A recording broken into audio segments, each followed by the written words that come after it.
now. We are live. Great, thank you very much.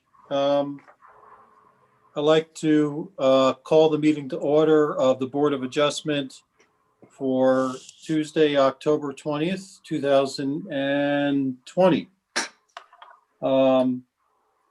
Could we have a roll call, please? Ms. Reynolds, Present. Ms. Deering, Present. Ms. Hawkins, Present. Mr. Werwath, Muted but present. Mr. Moz, He's excused. Ms. Winston, Present. and Mr. Friedman. I am present. Thank you. You have a quorum. Thank you very much. Could we please put the screen up for the flag, and let's do the pledges of allegiance. Chair Friedman, I was just trying to find an image that's not protected on the internet of the flag, and unfortunately I didn't have time to prepare one. So Let me share. I have one. you have one ready to go? Okay. If Director you. Atkinson's got one ready, or we can all envision the American flag in our mind's eye. Oh, beautiful. Wow. Perfect.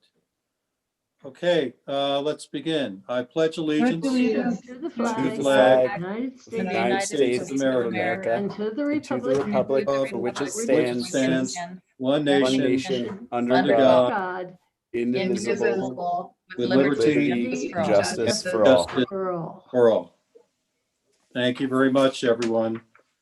So could I have a motion to approve today's agenda? So, Rachel Winston, so moved. Daniel I Werwath, second. second. Oh, sorry. Daniel Werworth is a second. All those in favor? Aye. Aye. We need to do a roll call, correct? Let's Yes. do a roll call. Ms. Reynolds, Yes. Ms. Hawkins, Yes. Ms. Deering, Yes. Mr. Werwath, Yes. Ms. Winston, Yes. and Chair Friedman. Yes, Motion passes. thank you. So I see we don't have anything for approving the minutes and findings and conclusions. Is that correct? Chair Friedman, that's correct. Okay, so let's move. Let's move forward. Is there any old business first? Staff does not have any old business. Thank you very much. Let's move forward with the cases in front of us this evening. Could I please have the staff presentation? I think there's only one item on the agenda tonight, right? That's correct. It's one case. But there's a request for, there's two separate variances, correct? That's Can correct. you Chair see Friedman, my, there's, Screen? yes, and we do have two cases that will be presented in one public hearing, but will require separate motions. They involve the Okay. same proposal, two variances for the same project. Okay. Correct, great. This is case 2020-2494, 113 Washington Avenue, variance to height. Liaison Planning Services, Inc., agent for Rosewood Inn of the Anasazi owner. Request a variance to table 1474A1, table of dimensional requirements for townscape subdistricts for the Marcy Townscape Subdistrict to allow a height of 56 feet where 42 is the maximum. The property is approximately 0.45 acres, zoned BCD MAR, which is a community commercial subdistrict or zoning, and it's in the Marcy Capital District subdistrict and located within the downtown East Side Historic District. There is a second variance, case 2020-2638, same address, same applicant, and same agent.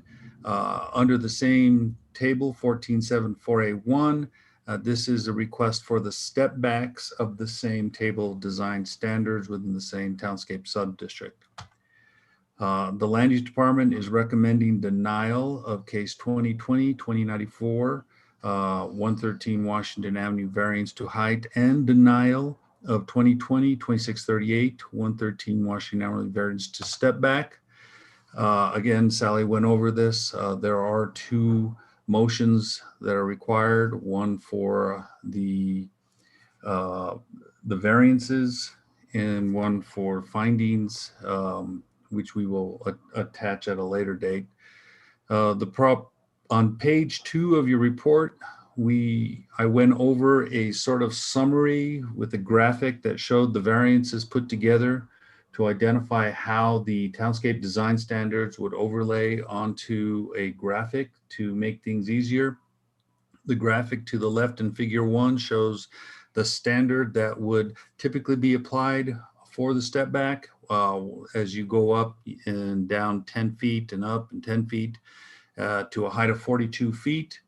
The area in red on the graphic identifies the requested variance along with how the height is being increased over the existing building and where the proposed step backs would typically be had this followed a normal course.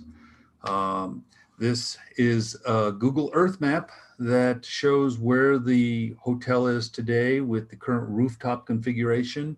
The adjacent property, which would be to my left, I would assume your left, is another hotel.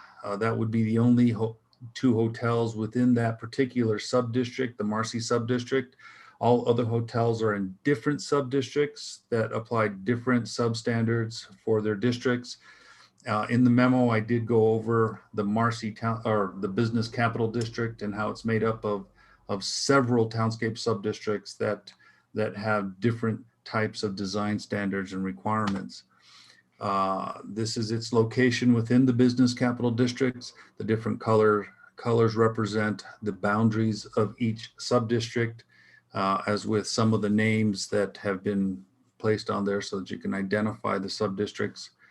Some of the larger hotels, such as the Inn at Loretto, the El Dorado, they're in different townscape sub-districts. The variance itself, both variances, did not comply with the approval criteria as they submitted it. As you know, all of the criteria is required in order for the Board of Adjustment to render a variance. 1, 2, and 3 of the criteria were not adequately addressed to render a decision based on staff's analysis. 4 and 5, because of the nature of the type of variance and its approval with the historic district and the architectural compliance that they gave with that, we felt would not, if the variance were to have been approved, if they met all the standards, it would not be in conflict with public interest. And with that, I'll stand for any questions that you have. Dan, Yes. what we're going to do is we're going to hold the questions for you until after the applicant does their presentation and after the public hearing. Okay. That's how we did it last time. So if I could ask the board just to hold questions until after we have the public hearing, and then we'll have all the questions open for the board members. I'm trying Thank to- you, Chair Friedman and Mr. Esquivel. I have added to our panel Dolores Vigil, and also architect Richard Martinez and attorney Carl Summer, because I know they're part of the team. If there are any other attendees that would like to present, I'd like to go ahead and move you over, and we could potentially swear in all of you as a group. Ms. Paez, Sally, Yes. this is Carl. I think that Lutz Arnold, who is the general manager, is part of our team as well. He's been he is the boss on the ground, and I think Brad Spain might be here as well. He is a representative of ownership. So I just wanted to let you, I don't know if you can see their two names or not, but Thanks, thank Carl. you. Yeah, they're in. All of you will need to unmute and show your video if you would like to. And then I would ask that I think we can go ahead and swear in all of our applicants as a group. And then as you speak, you'll need to give your name and address for the record. Okay, do you swear that the testimony you're about to give is the truth, the whole truth, and nothing but the truth? I do. I do. I do. Thank you. And then if you could just introduce your name and address as you present, that'd be perfect. Thank you. Members of the board, good evening, and thank you very much for your time this evening. I'm here on behalf of the ownership of the Inn of the Anasazi. And Mr. Lutz Arnold is the general manager of the hotel and intimately involved with every aspect of this proposal. Mr. Martinez, Richard Martinez, with whom you are all familiar, is the architect of record who has worked on this hotel for many, many years, knows this building, knows this property, knows this project inside and out. I don't know if Mr. Spain is on. If he is, he represents the ownership and he can answer any questions you might have of ownership. And Dolores Vigil, who is the planner who pulled together our application in front of you, is with us to answer any questions you might have. I'd like to just tell you our presentation is going to be brief. I'm going to be the only one to present information, but I wanted to let you know we're all here to answer your questions. If you have questions of Mr. Martinez, Ms. Vigil, Mr. Lutz, or Mr. Spain, please feel free to ask. So we'll try and make this as brief as possible and proceed. Is that all right with the chair? Yes, that's fine. Okay. Mr. Summer, I apologize to interrupt, but I just, if you didn't give your address for the stenographer, if you could, as you proceed. Sure. My address is Post Office Box 2476, Santa Fe, New Mexico, 87504. Thank you. And can you all hear me all right? Great. Yes. Okay, I'm on a laptop and I'm not sure about the quality. So I'd like to just start by saying, as you know, we're here on two variance requests to the underlying zoning on this property in the BCD in this Marcy Street subdistrict.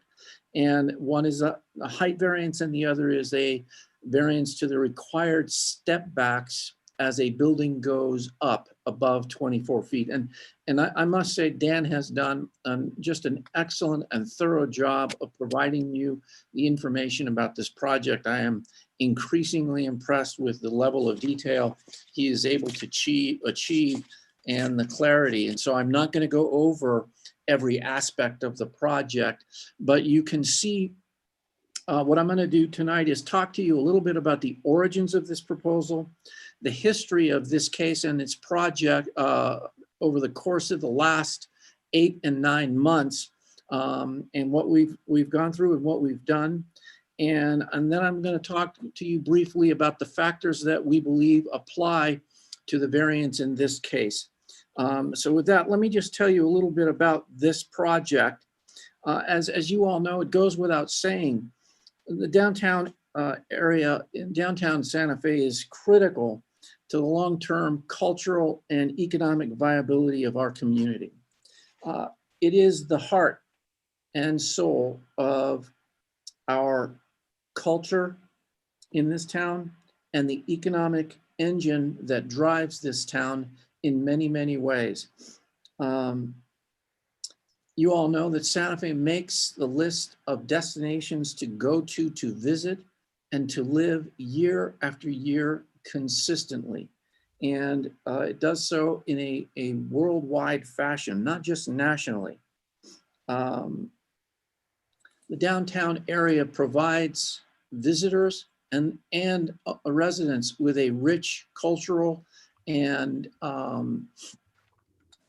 viable experience when people come to visit Santa Fe. And why is that? It's because as a world-class destination, it has historic and non-historic, but world-class hotels, the La Fonda, the Drury, the El Dorado, the Inn at Loretto, and the Inn of the Anasazi. I have worked on in my career each one of those projects in various capacities.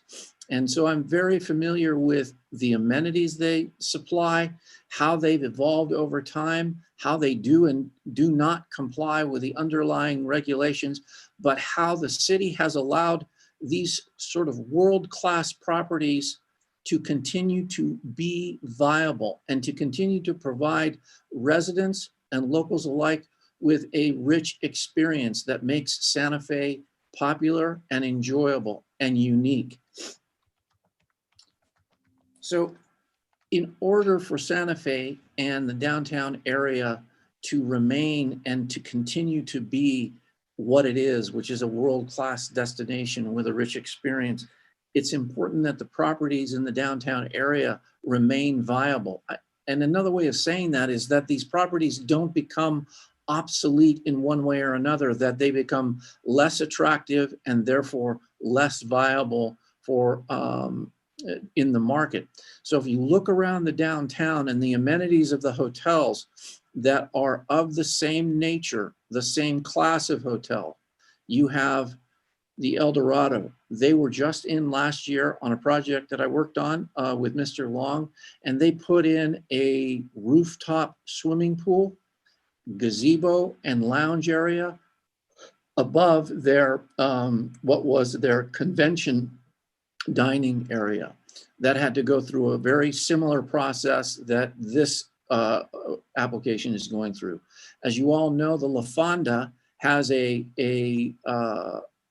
rooftop restaurant in 2 locations and a bar, and is continually reinvested in by its owners and upgraded continually. The same thing is true of the Inn of the Anasazi. Excuse me, the Inn at Loretto, as well as the Drury. As you all know, the Drury was designed with a rooftop swimming pool and bar up on top, and indoor and outdoor seating area in that bar. So the point I'm trying to make is that the Inn of the Anasazi is in the same class of hotel and needs to remain viable, needs to not become obsolete. It needs to provide continual reinvestment.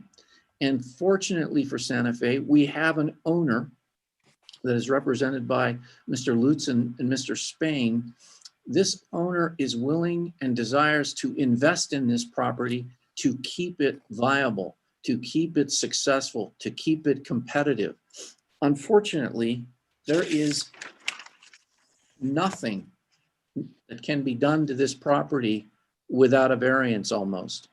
The property does not conform with respect to height because it's as Dan noted, there's a portion of the property which is above the 42 feet. It does not conform to the setback requirements that are imposed by the street scale of the Marcy Street subdistrict. Why is that? This building was built after 1945. It was as some of you will remember, the state securities building, and it was owned by Mr. Montoya and his family for a long time.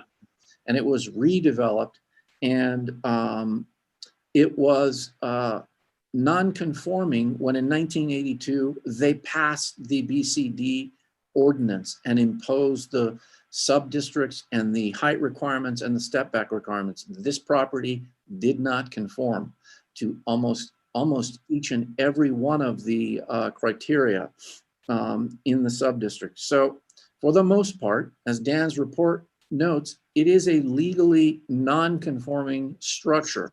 It covers almost the entire lot, has parking underneath, does not provide the required front yard setback or open space or the like. It's legally non-conforming. And that is why I say to you that almost nothing can be done to this property without requesting a variance. You can't do anything above the 24 feet that doesn't perpetuate a legal non-conforming requirement, because they're all beyond the step back. We're here tonight because the owner has a desire to make an investment in this property to keep this property viable, which is to provide the amenities on the rooftop, which are common to classes of hotels just like it in the downtown area. So let's talk a little bit about the application. Where have we been? This application, after many, many months of work by Mr. Martinez with Mr. Lutz and Mr. Spain and other representatives, was proposed to the H board. As you all know, the H board has a much stricter height requirement and standard. In fact, it is 29, I think it's 29 feet is the maximum height allowable under the applicable H-board zoning, excuse me, under the H-board's height requirements. And as you all know, probably that height requirement or height calculation is done on a block by block basis and is an average of certain qualifying buildings in the streetscape. This building does not comply with that requirement, never has from the time it was built and the time the H district passed its height requirements in the mid to late 90s.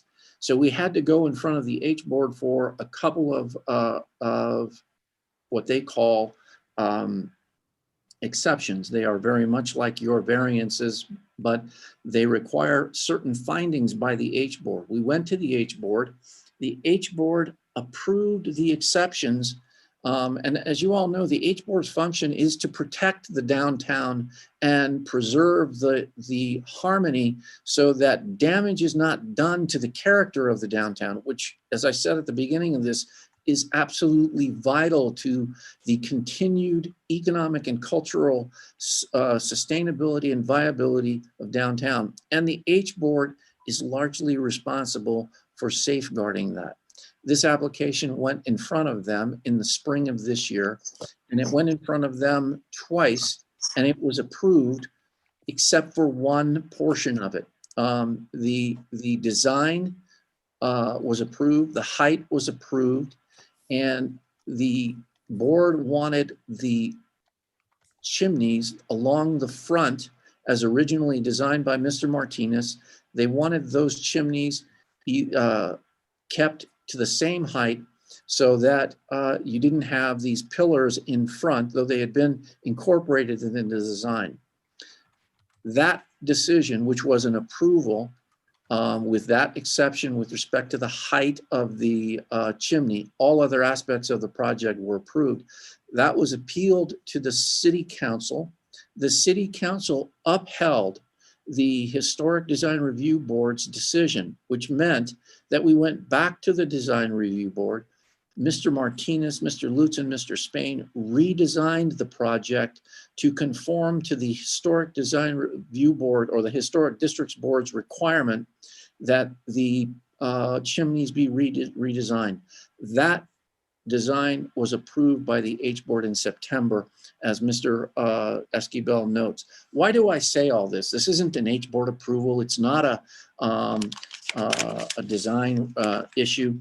There is, however, something that I think is of note in the H board's more strict standards with respect to height and hardship.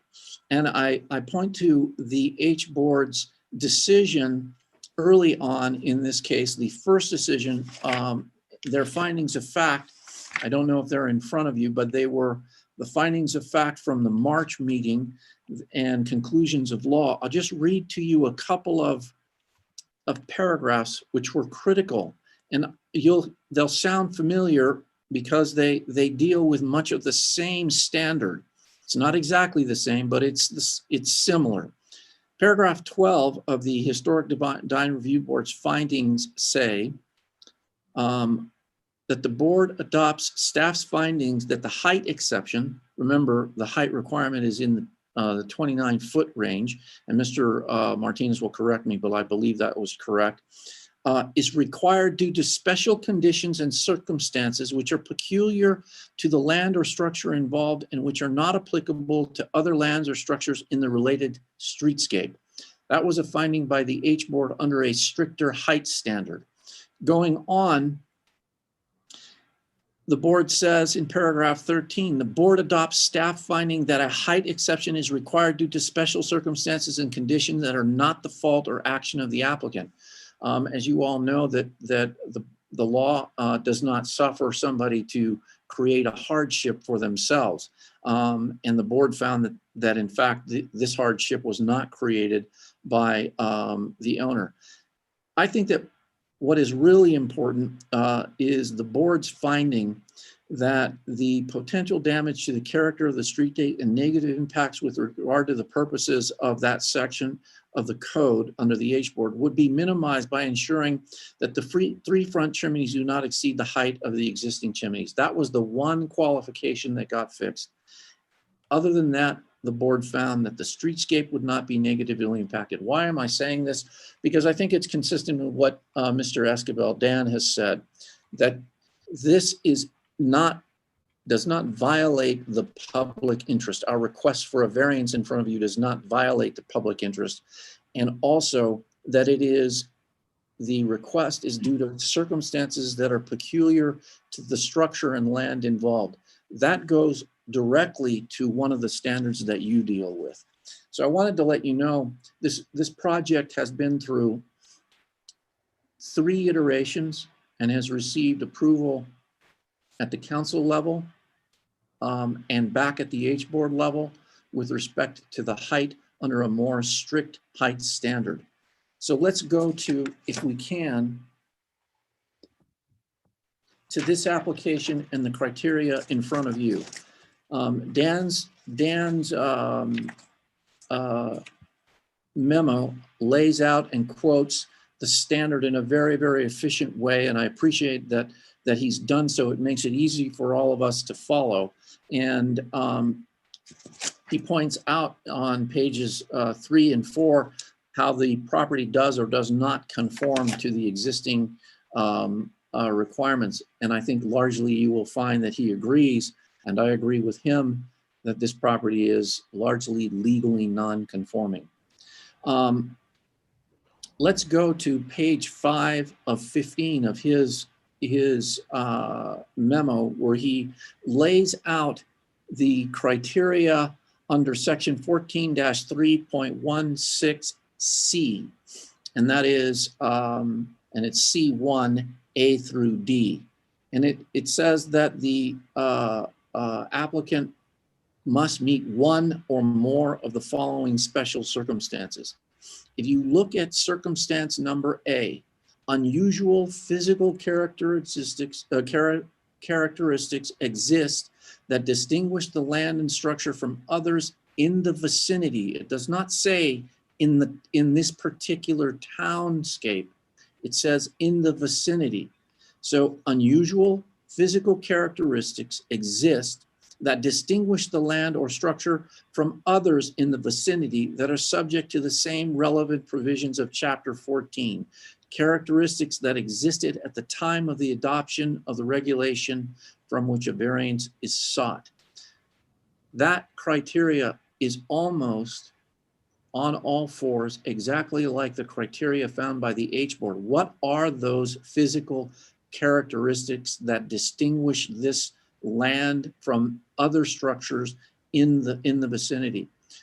This property, like all of the other tall hotels in the downtown area, exceeded the height requirements, the step back requirements of the BCD subdistricts.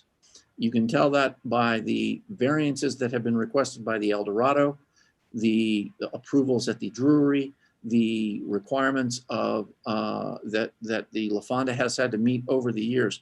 So these are unusual characteristics. So we believe that criteria in section 14-3.6C1 has been met. I know that Dan and I disagree on this point, but that is our position, that just like the H board found, there are unusual physical characteristics that distinguish this land.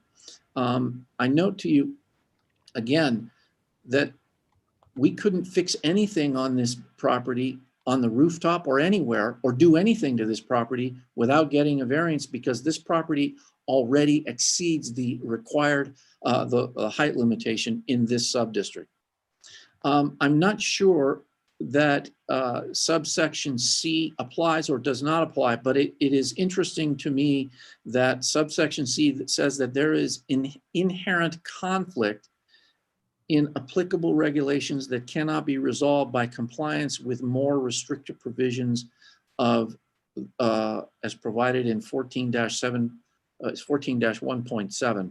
I'm not sure what that means exactly, But there is clearly an inherent conflict between the H district's ordinance, which is more restrictive, and this ordinance. And I'm not sure that we meet that criteria or not, because it's not clear to me. I know that your ordinance says that when you have two requirements that apply, it is the more restrictive requirement that applies. The more restrictive requirement is the H board requirement for height, and we have met that requirement. So I'm not sure that we could comply with that other conflicting requirement in the H board without a variance from you all. So with respect to A, B, C, and D, we believe we've met A clearly, and perhaps C. I know that Dan disagrees, but that's what a horse race is made out of. Let's move to page 6 of 15, where where Dan says that in his opinion, we have not met this criterion number 2. That criterion very specifically says the special circumstances make it infeasible to develop the property in compliance with the standards of. So what we're dealing here is with almost a continued development of this property. Why is it special circumstances that make it infeasible? Because basically the BCD district requirements shrink wrapped this property, and they didn't shrink wrap the entire district. Let me tell you, the special circumstances is that the BCD sub-district, this BCD district basically entombed this property in a height regulation that it was violated when it was adopted. That is a special circumstance that makes it infeasible to develop this property in conformance with the standards. Nothing can be done to this property, redevelopment or otherwise, or continued development of this property in compliance. And it's simply because it is a legal non-conforming use that was legally non-conforming the minute the BCD district was adopted. So we do believe that it is infeasible and that it is due to a special circumstance that this property cannot be continued, the continued development of this property can be done in compliance with the standards of this ordinance. Moving to page 7 of 15, where you deal with criterion 13. The intensity of the development shall not exceed that which is allowed on other properties in the vicinity. Again, this is not within this townscape. It's not within the Marcy Street subdistrict. It's in the vicinity. Well, all of the hotels that I've listed at the beginning of this discussion are in the vicinity. The intensity of the development does not exceed that which is allowed on those properties in this vicinity. In fact, it brings it up to par with the uses of those properties. And I think that Mr. Esquivel tacitly admits or concedes that the other hotels in the downtown district share these same amenities, and that the intensity of this use would not be out of keeping with the intensity of those uses on those hotels. I believe this criterion has been met for that reason alone, that the intensity of the development, the rooftop amenities, will not exceed that which is allowed for other properties of this kind in the vicinity. So I believe we've met that, and I respectfully disagree with Mr. Esquivel. I think that Mr. Esquivel has indicated that all the other criteria with respect to height have been met. I think that the rest of his memo deals with the same criteria with respect to step backs, and the same analysis is repeated there. And I'm not going to go through each one why we believe we've met those, because the same analysis that I just gave you applies. So in short, what we're asking for is to allow this owner to make and continue to invest in the downtown area and in Santa Fe in a manner that is consistent with the other competing properties with the exact same amenities in the area, so that this property does not become obsolete, and that over time it does not fall into disfavor and become economically inviable. I would just like to note that we are fortunate in this time. I'm not going to talk about all we're all going through, but economically, we are fortunate in this time that we have members of our community like this property owner who is willing to invest substantially and make a long-term commitment to our downtown area, to our downtown culture and economic viability by making this proposed investment. There is some discussion about, well, could this property be utilized for something else? And, you know, I think that Dan accurately identifies, well, yeah, it's theoretically possible that, you know, this property could be reutilized for something else without the variance. But here we are in 2020, we have a hotel that is a world-class, world-renowned property, and it needs to remain that way. It is not reasonable to say, well, we could make it a shelter, or we could make it offices, or we could make it retail. It does not readily lend itself to those uses. So I don't think it's reasonable to consider that this property can be viably reused for something else as a criteria for denying the variances. With that, Mr. Chair, and with all due respect and gratitude to staff and Dan for their work, we submit to you, we have met the criteria for the variance that, as I've analyzed, and we would stand for any questions that you might have for us.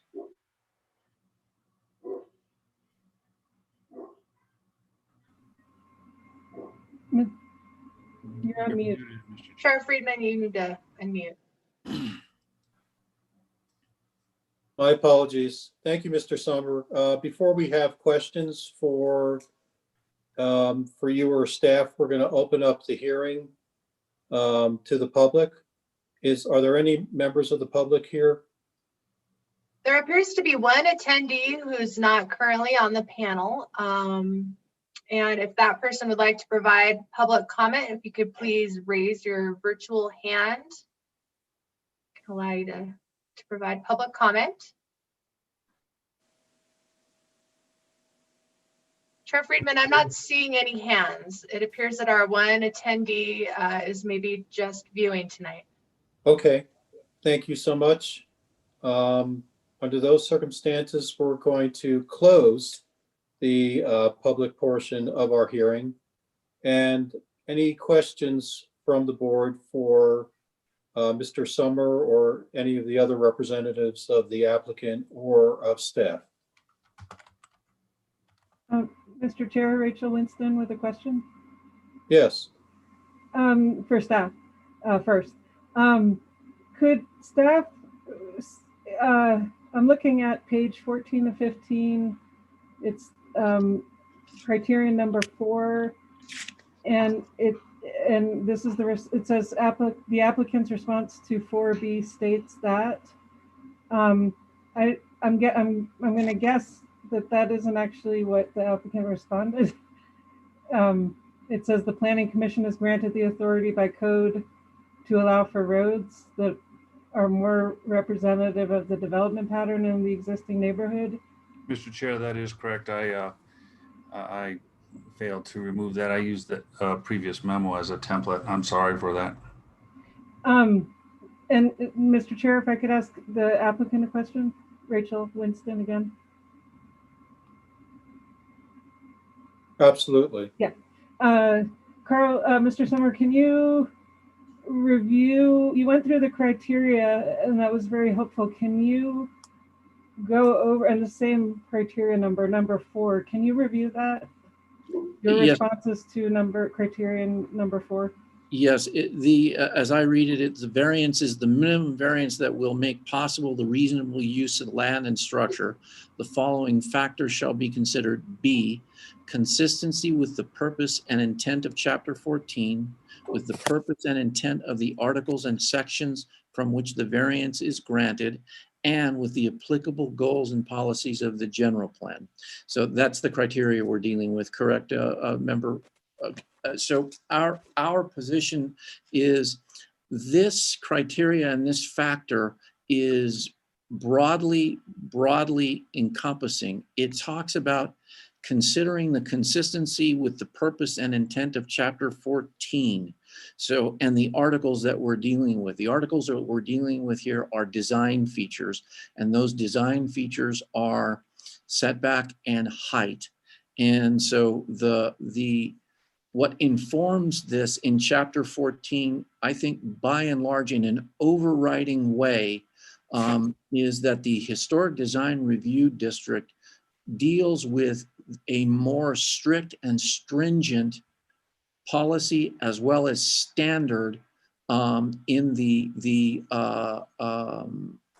this district than in any other portion of the city.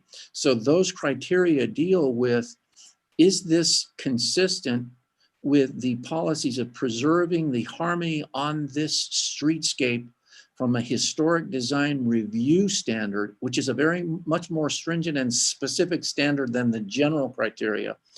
And the H board has found that it is consistent and will not do damage, and is consistent with the purposes behind the H board. And I don't mean to completely conflate that with the overall, the underlying zoning requirement, but because it is more specific and more stringent, I think we need to look at, is it consistent with those purposes? And we believe that this proposal allows for the reasonable use of this property that does not do damage to the streetscape, that allows for the continued, one of the criteria both in the H district and the general plan is the continued economic viability of Santa Fe. This proposal and this variance recognizes and is consistent with that. The H district, the H board found that it is consistent with the design standards, which deal with both appearance, setback, etc. So we do believe that this criteria has been met and that it is the minimum variance that will make it possible. Why is it at the minimum variance?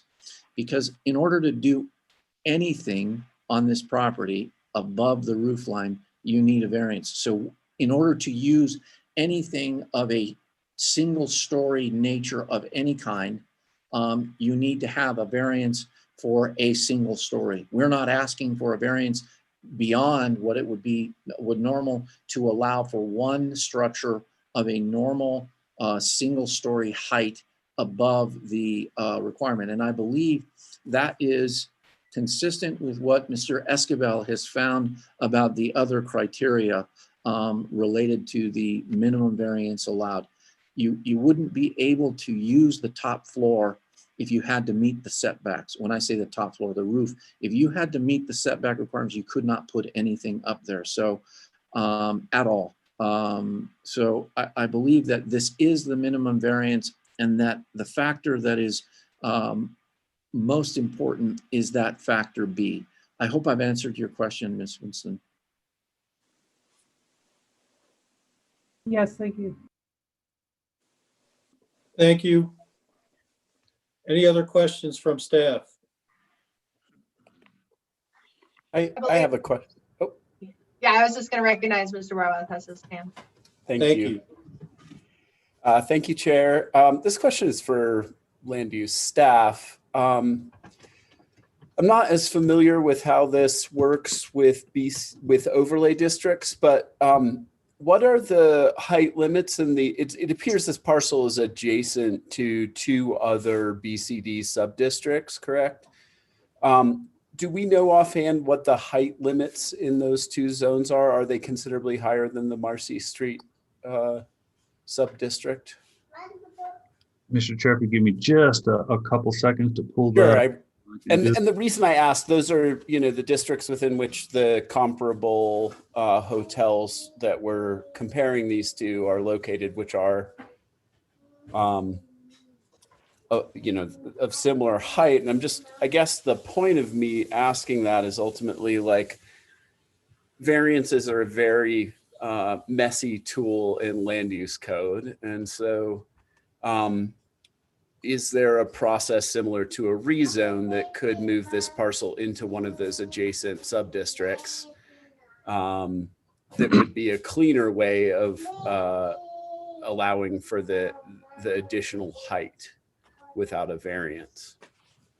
Mr. Chair, if I can share my screen again, I can show you the table of where those districts are Yeah. in the heights.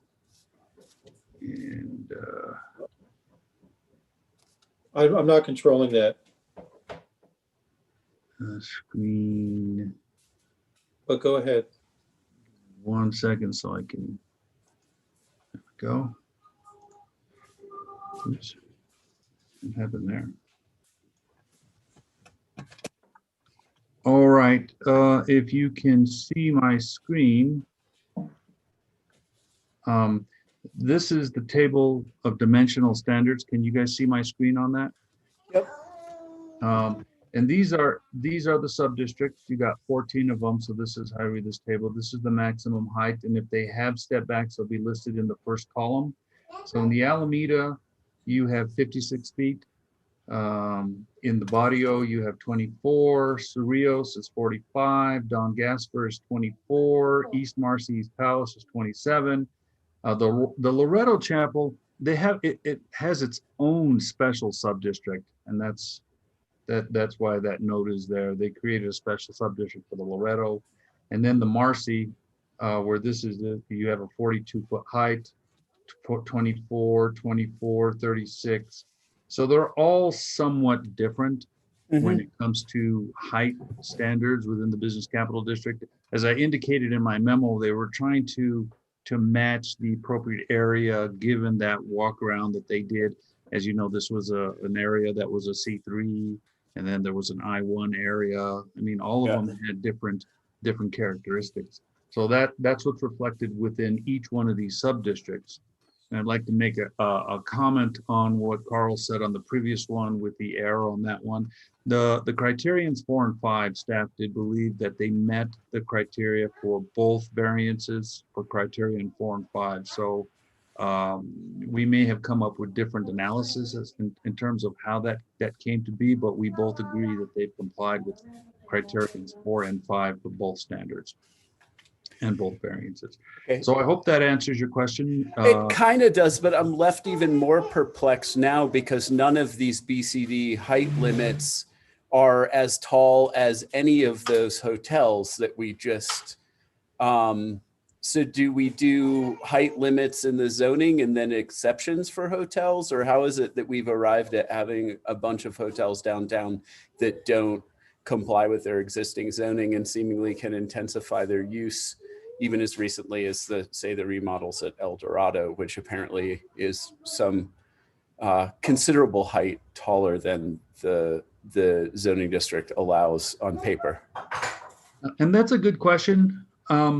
Many of, as you know, the historic district is a much more restrictive component than the business capital district. The business capital district isn't exactly an overlay like the historic district. The H board is an overlay, whereas the BCD is an actual zoning like a C1 with different townscapes. It's different than any overlay out there. It's actually a zoned area.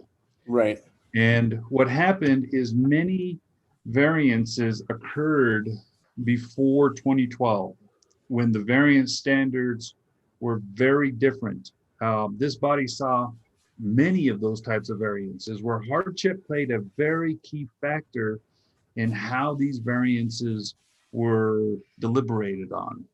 And in 2012, the city felt that there were too many variances that were granted, and they changed the variance criteria to be a little bit more specific in how a variance is to be granted. Now you have the opposite extreme to the variance criteria, where before it was pretty easy to get a variance if you met certain hardship kind of standards. Now you have special circumstances with very unique criterion that if you don't make it, you're not going to be able to meet those criterion standards.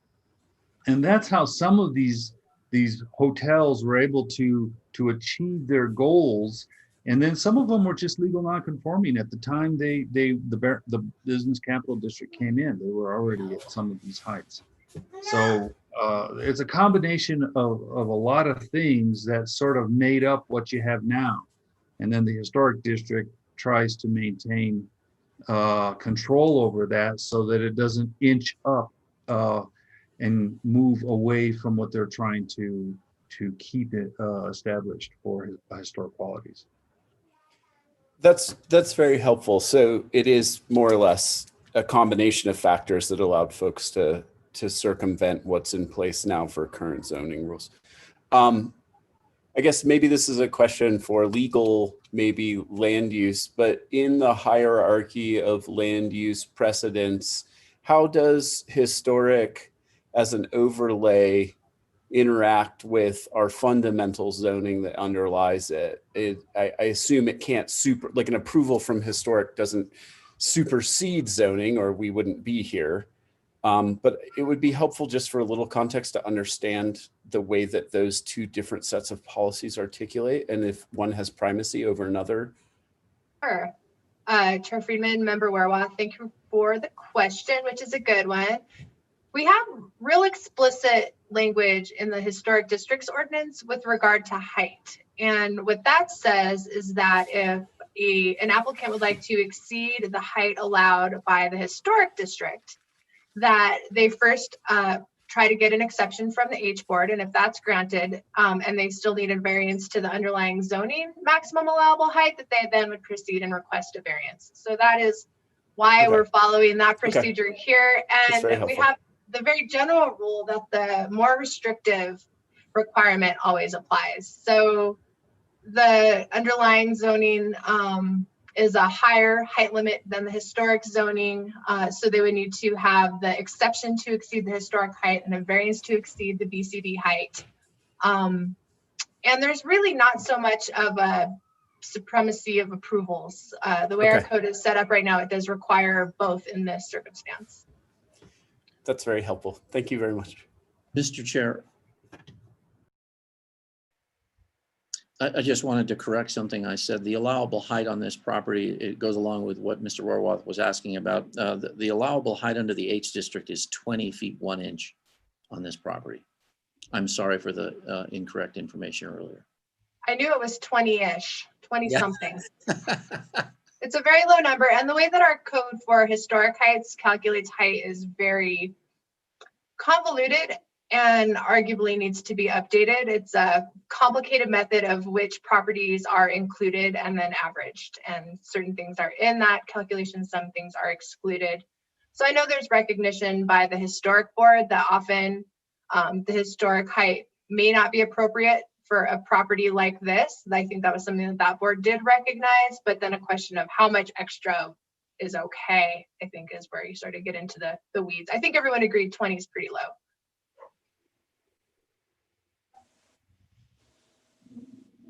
Correct. So, Sally, I have a question for you. Is the fact that the H board looks at the height based upon the landscape, do we consider that to be a more restrictive criteria than looking at the height, based upon an area larger than the landscape? I hadn't really thought about it in terms of sort of the geographic scope of what we're comparing. I think it's reasonable to consider the fact that the variance criteria discuss vicinity, and our historic regulations are usually specific to streetscape, which is a very specific calculable area, and or historic district, which once again is a very defined boundary. I think sometimes your sub-district is good. That's a difficult one because the word vicinity is less specific. So it's hard to say which is more restrictive. Certainly the height limit in the historic overlay is more restrictive than the height limit in the BCD sub-district. Certainly there's differences between the exception criteria and the variance criteria. And I think that the variance criteria are more exacting. We have more explicit case laws speaking as to how those are a much more extraordinary occurrence. We don't have the same type of case law, like kind of analyzing our historic exception criteria and sort of stating whether those are as stringent a standard to grant. I think typically the H board grants a lot of exceptions compared to how often it's appropriate to grant a variance. So there's a lot of different areas where we could look at what's more restrictive and what's more, you know, more lenient. Okay, I had a question for Mr. Summer. Mr. Summer? Yes, yes. So what are the heights on the buildings across on the other side of Washington? It is, we did an analysis of that, and if I could call on Mr. Martinez to talk about those. The first, I believe and he'll correct me, but if he could talk to those, and I understand that what you're talking about is the Palace of the Governors, the museum, and the First Interstate building are all opposite this building. Is that what you're asking about? Yes. Okay. If Mr. Martinez is there and has those figures available to him from his memory, I would venture a guess, but I think he probably knows that way better than I do. Thank you. I would have thought, Mr. Martinez, I would have thought that would have come up with your H board analysis. Yes, it did. Richard Martinez, 1524 Paseo de Peralta. Yes, Chairman, it did come up. The height of the First Interstate building was 60 feet. And because there's the section of it that's off of the street, it's in this, basically in the center, that's the tallest part of that building. The museum right across the street, I can't remember exactly what the height was, but it was in excess of what we're asking for as our height. It was in the high 50s. Okay, thank you very much. I would just like to get the background from Mr. Martinez's office there and have it from my background with the Adobes. I love that. Thank you. Thank you. Any other questions from the board for staff or for the applicant? Sure, I believe Member Hawkins has a question. Okay, thank you. Thank you. I tried to use the raise hand function, but nobody saw it. This, I'm sure you've considered this, but explain to us why it is, I mean, the plan that Dan showed us on Google Maps showed a very large lot next to your hotel that was empty. Why don't, or have you considered trying to do your amenities on that lot rather than on the roof? Member Hawkins, is that right? Yes. Thank you very much. I think that you're talking about the parking lot that is owned by the Casa Sena property. Is that the one you're referring to as the empty lot?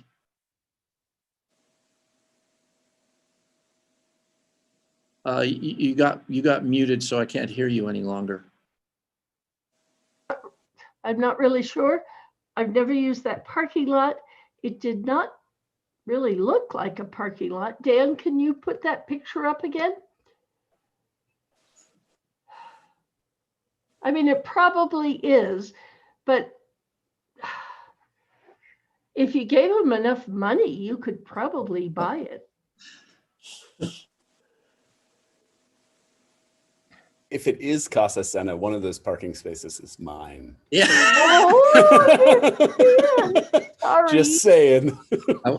My office is there, so. Sorry. I'm very happy to speak to the question of Member Hawkins. Go ahead, please do. My name is Lutz Arnhold. I'm the Managing Director of the Inn of the Anasazi, 2861 Cliff Palace in 87507 Santa Fe. And I absolutely agree. We checked every possible investment prior to going to the rooftop. We had conversations with our neighbor to the left, which you know, the Hotel Chimayo is owned by a large hotel group here in Santa Fe. We had conversations with the owners, which is a multiple owners to the right, which hosts the Burrito Company. It's a lot that has 4 owners in total. And we also spoke to several people that compile ownership of the back in the hotel. None of them were able or willing to help us or to sell us their property. So basically, what I would like to say is going to the rooftop was our last opportunity. Thank you very much.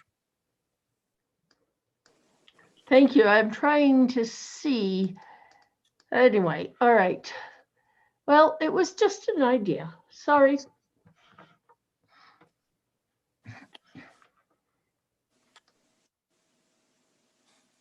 Member Wereworth, do you still have a question? Yeah, I have another question. Just out of curiosity, again, trying to get the idea of this, my head around the vicinity stuff. The building across the street, what did that used to be? Was it SunWest Bank or whatever it was forever ago that the bull ring is in? Do we know how tall that is? First Interstate Bank. First Interstate Bank. Right, Thank you. right. That's like Yeah. so many banks. That was the property that was 60 feet tall. So literally the building across the street in the same sub-district is 60 feet tall? Yes. Okay, thank you. And Daniel, Mr. Martinez also testified that the museum building is in excess of 50 feet. I don't know if you heard that. I think I missed that part, but that's helpful. Okay. I think it's just a little commentary, but like this is a fairly common issue that we see with the BCD overlays where they ignore the actual development patterns within those zoning districts. And it's the source of a lot of variances. We rendered a lot of buildings non-conforming when we put those BCDs in place. Non-conforming for setbacks, non-conforming for massing, height, all kinds of things. And, you know, from a commentary point of view, I think it would behoove the land use department to suggest some policy fixes to these, whether it's granting, you know, non-conforming buildings that were created before these districts, some sort of path. Because it usually does come up in direct opposition to investment in these buildings, whether it's commercial or personal. And to me, it's like the last thing we need our land use code to do is to be holding back investments. And I'm generally of the opinion that rooftop amenities are in the public good.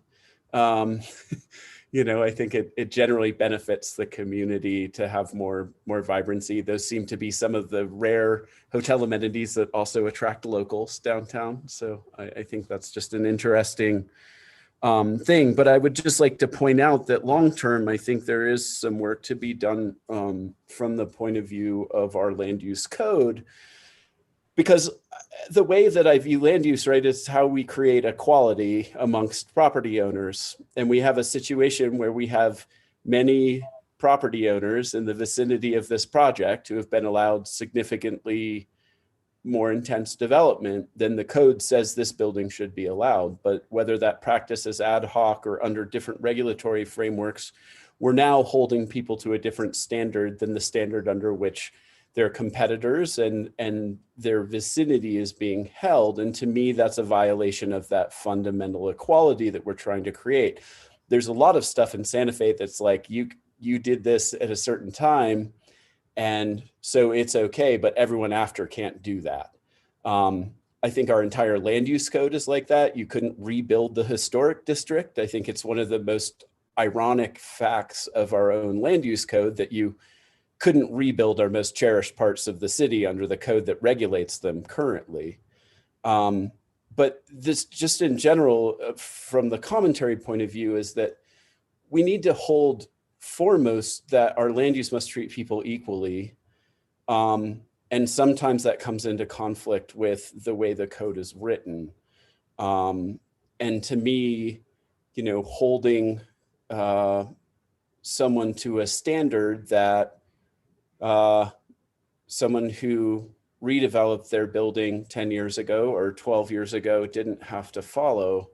The Drury, to me, seems curious because that actually was after the overlays, and maybe it wasn't considered an intensification of their non-conforming use. But again, I really think it's important for us to like hold first as a role that like the variances exist to uphold a certain amount of equality when the code itself does not represent that, right? And that it would actually create unequal treatment to adhere to the letter of the law, which many other people have not been held to.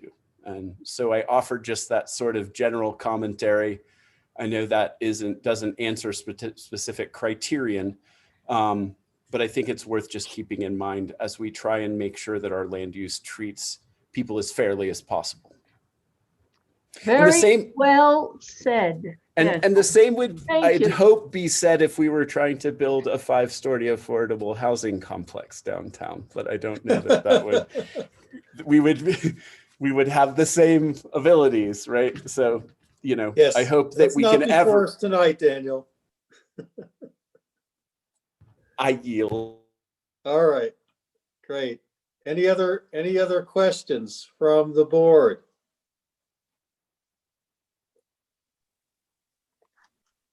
I don't see any hands up.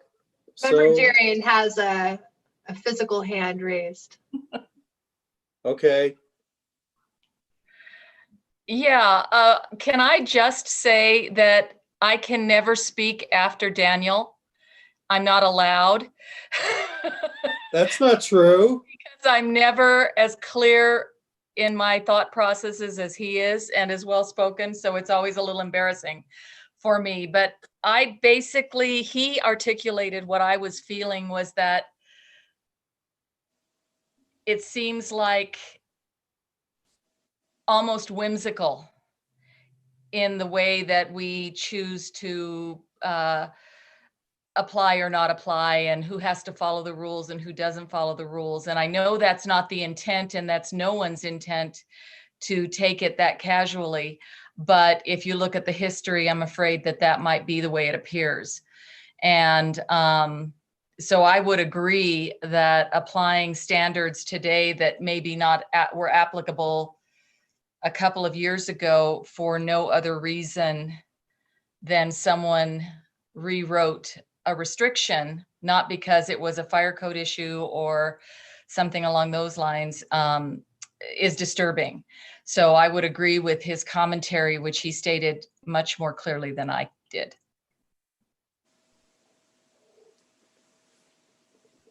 Thank you, Member Deering. Well, if there aren't any other comments or questions? Member Winston. Question for staff. How do we, so we're dealing with two separate variance requests, and then we have findings. How do we set up a motion? So I can jump in here. Sally, if I get it wrong, please correct me. All right, I'll shut you down if I need to. Please do. So we'll need two motions. I believe Dan has provided sort of exemplar motions, both in the affirmative and the negative, for the two cases on the agenda. We were actually not able to prepare findings of fact and conclusions of law in time to include those in your packet. That's that was an issue just on staff turnaround times and being busy with other things. So we apologize about that. We were hoping that at the conclusion of tonight's meeting, we could find a time in the near future, maybe over the lunch hour or something like that, where we could reconvene and approve the findings of facts and conclusions of law once we're able to get those over to you all for your review. And I would respectfully request that if there's a maker of a motion who's able to provide some additional information about findings for the variance criteria, that would be helpful, even if it's a bit general, that for criteria 1, for the reasons stated by the applicant, for criterion 4, for the reasons stated by staff. I mean, it could be something like that, or if you want to provide a little more context. And then I think if the board would like, we can, you know, what I do with the historic board actually is we do circulate proposed findings by email. And although you cannot discuss them as a group by email, you can provide me direct input one-on-one. So if you want me to circulate a draft for your review and make revisions even before we put it in the packet for the meeting for approval, that can be something that we do, which could be helpful in a case where you have a lot of sort of complicated criteria, which is why it's really helpful for each board.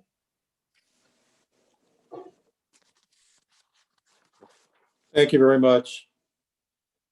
So do I have a motion with respect to the first case, case number 2020-2494 regarding a variance to allow a height of 56 feet where 42 feet is the maximum?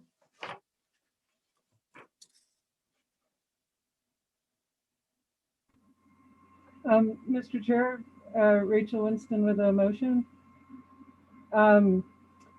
Chair, regarding case number 2020-2494, request by Rosewood Inn of the Anasazi for a variance to SFCC table 14-7.41 to allow a height of 56 feet where 42 feet is the maximum at 113 Washington Avenue.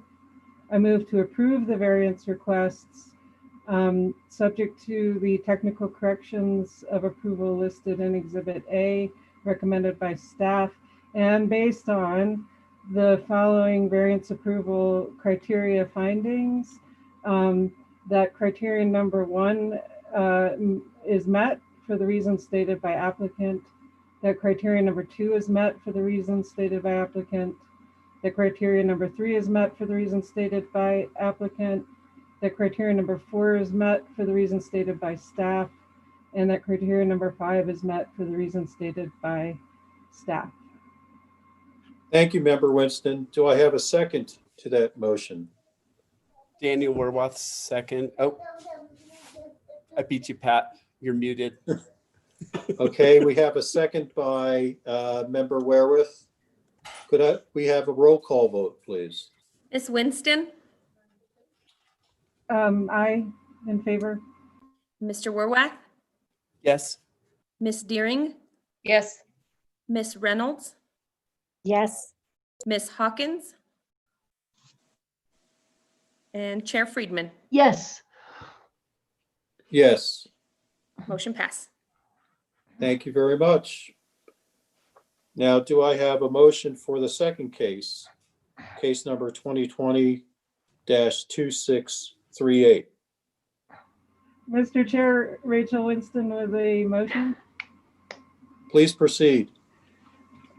Mr. Chair, regarding case number 2020-2638, a request by Rosewood Inn of the Anasazi for a variance to the SFCC table 14-7.411 requirement for the 1 foot vertical above 24 feet, wall setbacks of 10 horizontal feet at 113 Washington Avenue.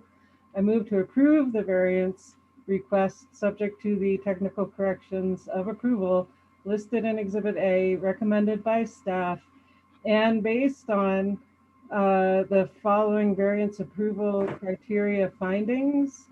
That criteria 1 is met for the reasons stated by applicant. That criteria 2 is met for the reasons stated by applicant. That criterion 3 is met for the reasons stated by applicant. That criterion 4 is met for the reasons stated by staff. And that criterion 5 is met for the reasons stated by staff. Thank you, Member Winston. Do I have a second to that motion? My turn. I second. Member Hawkins, second. And could I have a roll call on the vote? Ms. Winston, Ms. Winston, Yes. Ms. Hawkins, Yes. Ms. Reynolds, Yes. Ms. Deering, Yes. Mr. Werwath, Yes. Chair Friedman. yes. Motion passes. Thank you very much, everyone. May I say something, Dan? Gary? Yes. I came into this, having read everything, thinking that it would be a classic case for denial. But the applicant really did a good job in presenting their case. So thank you. Felicitations on making a good presentation and making your case. Thank you very much. Thank you, Member Hawkins. Congratulations, everyone. And we look forward in the future to enjoying your new amenities. Yes, swimming pool. Thank you all very much for your time and your questions, and to staff for such a thorough job, all of them. Thank you. Thank you. All right. Thank you, everyone. Any staff communications? Chair Friedman, the only communication that I had was just to sort of reiterate that we do need to schedule a meeting to approve findings from tonight, as I think probably the board was notified the next regularly scheduled meeting has been canceled. That was going to be election night, so I think it's probably a good night not to meet as a board. However, I don't want to make these folks wait until, you know, the 35th day or December to have formal written opinions. So maybe we can set up a short lunchtime meeting. So we'll coordinate with Noah and Geraldine and get something on the books for that. And meanwhile, Mr. Esquivel and I will work on drafting findings that reflect your decision tonight. That would be great. That'd be great. Thank you so much. Any matters from the board? Yes. I just Colleen. wanted to tell Dan that my whimsical remark was not directed at him, because I know he has very strict criteria that he has to follow when he's doing these cases. So that wasn't implied that you were doing anything whimsical, although I'm sure you do. No. It is free time. It is free time. Yes. Whimsical? No. Mr. Chair, Member Colleen Deering, I just respond to how they write the stuff. It's a very dynamic process, and a lot happens during the review at a public hearing, and it's up to you guys to make those decisions. My job is quite clear. I look at an application and I review an application, and oftentimes you get something a little bit broader at a public hearing. So it's all good. And Dan, we'll invite you to dinner on their rooftop when they get it done. You have to invite all of staff. You can't play favorites. Well, no, you too. I was gonna say the entire land use department is, Yeah. for lack of a better term, being rode hard and put away wet right now. So Oh, God, yes. No kidding. they could all use it. I fully agree with that, and I think we need to have a fun party when COVID-19 passes after a meeting one evening. Yes. It would be very fun. And I do want to really call out just the amount of work that is going through the land use department for folks that aren't in the real estate industry who may not see this. The city land use department is literally more busy, I think, than it's ever been historically. And in many ways dealing with it in the most difficult sort of staffing circumstances possible. Yeah. So just want to call out that we see you guys and all the work you're doing, and it's such important work, especially when GRT is such an important factor at the city level, just for our basic sustenance. Land use is a big part of driving GRT and keeping our economy healthy through all this. So I just wanted to recognize that, because I've seen it both in personal and professional levels. And I just feel like, especially with the pandemic, stuff like that doesn't get as seen for folks who aren't in the industry. But when I go to pick up permits at the city for Siler Yard, I see stacks and stacks of permits everywhere. And it's just, it's really wild to see how busy they are and how much work they're getting done with limited resources. So I'll say that to the mayor too, next time I see him. Thank Well you, said, well volunteers, said. citizens serving in this capacity, helping us get it done. And by us, I mean them. Not technically in the land use department, but I take a lot of, Well, don't try it, Sally. You're one of us. Don't deny it. yeah, I'm lucky. I got a foot in both places. Yeah, Thank well, y'all. thank you, Sally. Thank you, Dan, and thank you, Eli, for all your hard work on this Mhm. and for making a thorough analysis and thorough presentation for the board, so we can so can we really have a good grasp of what was going on. It was really helpful. Thank you. Okay, so if Great. there aren't any matters, the meeting is adjourned. Everyone have a Woo! great evening. I'm Thanks, leaving. everyone. Take Good night. care.